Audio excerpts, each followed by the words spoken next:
Today's video is second in my series of driftwood types. Yes, the series is continuing, and this is by special request to keep the driftwood videos coming, so here you go. And I have chosen to do Manzanita branches because I really do feel it is one of the very best and easiest to use driftwoods for really any size tank.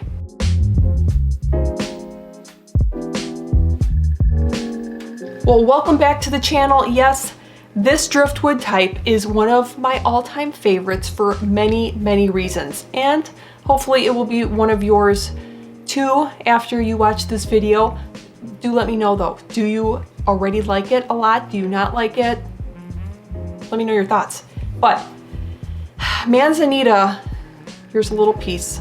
This was probably one of my very first types that I absolutely fell in love with for my little nano tanks because, well, look at the little branches. They're very fine, but they're very fine without being super sharp. So if you have bettas and a lot of these little branches, say if you're concerned about some of these kind of hurting your betta's fins, you can always just snap them off really great. But I really love them, and a lot of the branches have a nice reddish color on the bark. Another great thing about these is, as you can see here, some of the bark is coming off in certain spots, so it almost looks like striped. It's kind of like it always reminds me of Beetlejuice. Why? I don't know. But it adds a really great color and just a fun little look to your tank, and you can get these in all different sizes.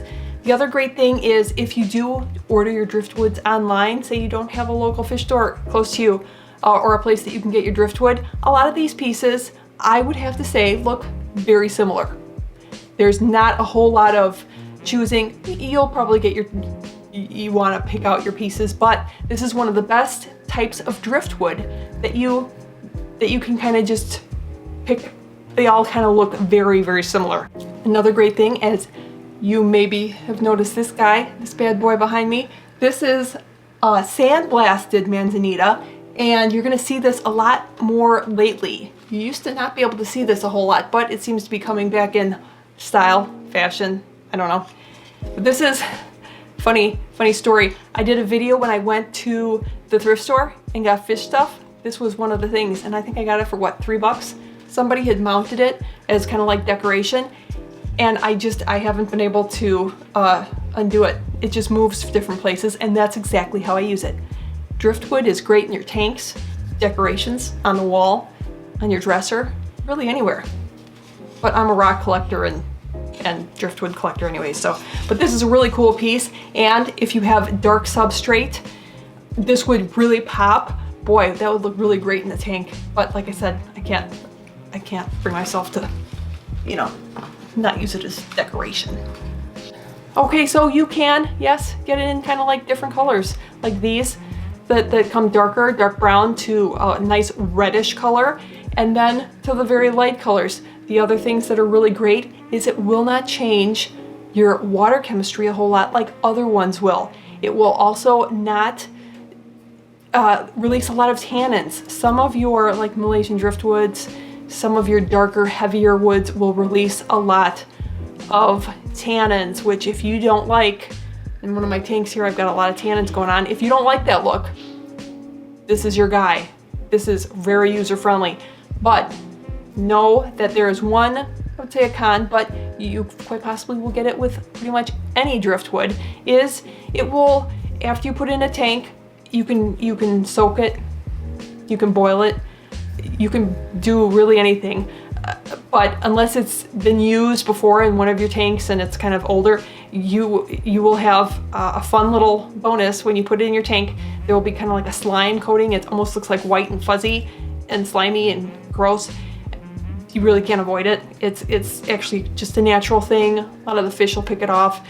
It's not harmful to your fish. It's not harmful to your tank. It's just kind of yucky and unsightly. So you can use a toothbrush. I like to do that. Just take a toothbrush and kind of pull it off and dispose of it.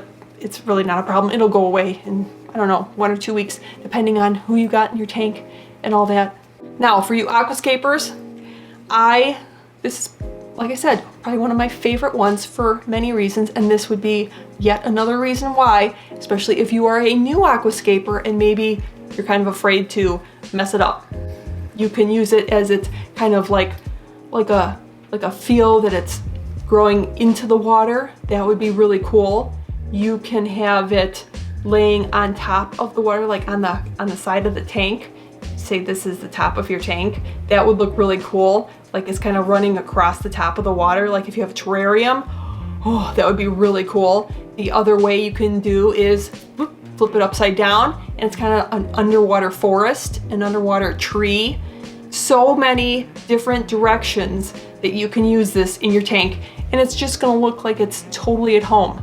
The other great thing about it is, just for this size, it's very, very light, which means it will want to float, but it's so light, and look at how small the little branches are, that you can easily wedge this in between rocks. So it's not like some of your larger pieces of driftwood. I'm usually too lazy to soak my wood so that it sinks quicker.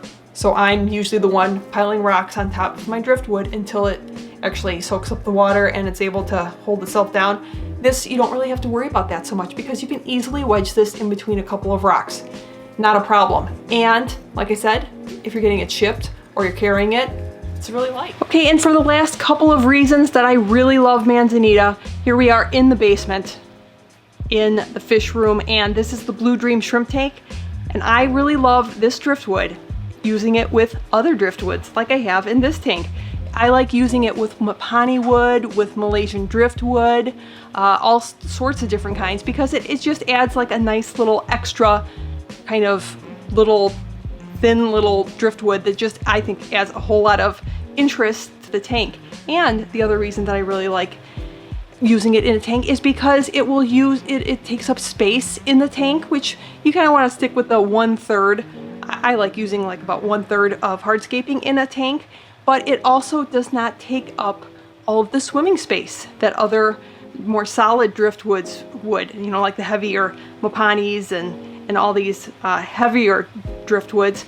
They take up just a lot of actual physical space in the tank, whereas this, it gives kind of a nice just a dimension to the tank, but it also allows the fish lots of swimming space.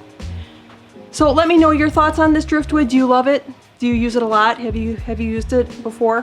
What are your thoughts? And thanks so much for stopping by and watching the video, and I will see you next time.